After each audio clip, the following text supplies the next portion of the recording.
Hi, I'm Chad Miller, Wildcat Creek Outfitters. Today we're going to be tying Chad's Big Daddy Crawdad. We're going to start with a tuft of marabou up front. I tie that into the whole hook to give it some durability and to build the body up a little bit, but the marabou is going to act as sort of a head or a beginning to it. It is also going to act as a piece to split the hackle. I tie the eye on all the way up to the front of the eye. It isn't important to necessarily tie it back like you would a clouse or something like that, going out to the front, causing the fly when you do strip it to sort of head straight down. This crawdad is a little bit bigger than other crawdads, and it's actually designed to be stripped instead of bounced on the bottom. But certainly you could bounce this on the bottom. That's really not an issue. For the claws, you can see I'm tying them rather long, just with some Chinese hackle. I'm going to do two on top of each other. You know, I know people say you shouldn't do that, that they'll slip or slide. Or I don't find that to be the case. You can tie them in just like that. You want them to sort of, each one has sort of a curve to it, so you want them to curve away. But remember, when we strip this, it's going to be, those are going to sort of move and pulsate, so you want the curve going away from the fly. I put two on each side. This isn't meant to be a super realistic pattern. It's really designed to be stripped, and color and size and shape and movement's important.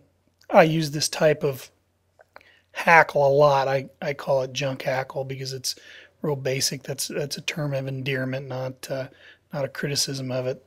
Junk hackle I use a lot in these types of patterns. But this basic Chinese saddle hackle doesn't have much of a spine to the feather, so it can give you a lot of movement. Then on top, what we'll do is we'll come in with another piece, and this marabou that I'm using is actually woolly bugger marabou. It's a little bit shorter, and that's important. You don't want a regular big long blood quill because it will cover up the feathers. They're sticking out for the claws. But what we're going to do is actually palmer this, so it's going to extend that part of the body and make it a little longer. You could use something more realistic here, but I would tend to use in these situations anyway, and a lot of flies I do, natural materials because they flow better. So this is really the beginning of the crawdad, or the head of the crawdad. It's just going to have a little more movement because of the marabou. Marabou, of course, is a very underrated material. It's used a lot, but people don't think about it as a material for a trigger in other parts of the body besides a tail. But essentially, this is like a tail because it's in the back. I also make sure that when I palmer this that I don't use too much. I use one quill, and that's about it. You want movement. And in slow water, where you're fishing for smallmouth, if you have too much marabou, it won't move. It will have a tendency to clump.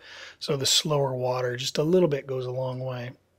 Now we're going to come in with a piece of furnace hackle, and this is going to be sort of form our legs or the things that go down the body of the crawdad. And we're just going to do one piece here instead of two. I am a huge fan of dubbing loops. I don't use them on everything.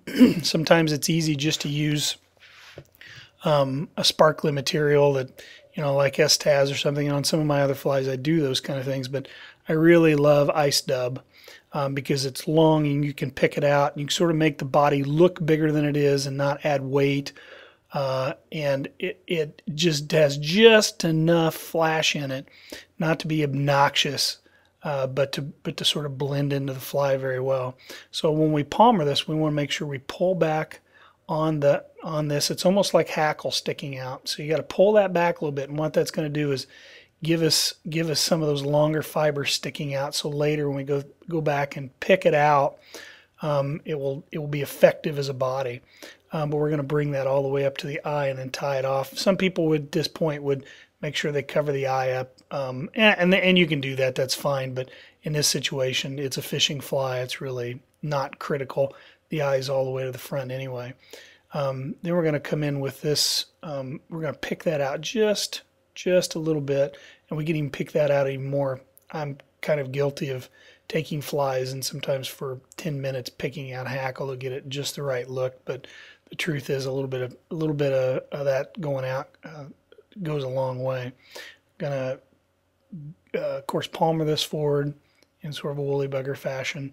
I also start with the tip of the fly at the head and go back the taper towards the back. And the reason I do that is when I strip this, I want to give it the full effect of that crawdad swimming. If you wanted to taper it the other way, that would be fine. That would be more of a classic way to do that. But I want this to show as much movement as possible, like it's tucking its tail and swimming. Remember, this fly is a fly that we're gonna use to strip. I will, on bigger rivers and deeper holes, I'll fish this with a sink tip.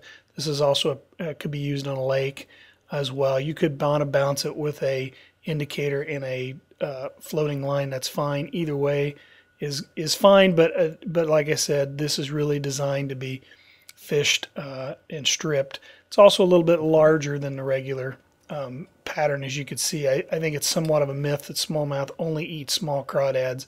Sure, they'll eat small crawdads if that's what's available, but I've caught many smallmouth that were 10 inches long that had 4-inch crawdads sticking out of their gullet.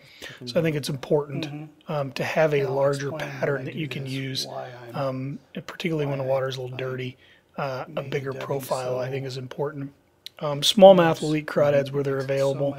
Not all rivers necessarily have big crawdad populations. Some rivers look like they'll have good crawdad populations and won't necessarily have them, but when given the opportunity, smallmouth certainly will eat a crawdad, as we all know.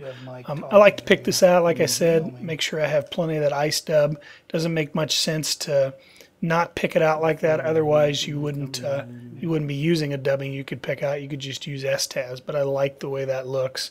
I love to strip this fly. It's become one of my favorite, particularly big river fly that I can cover a lot of water with. And that's the Chad's Big Daddy.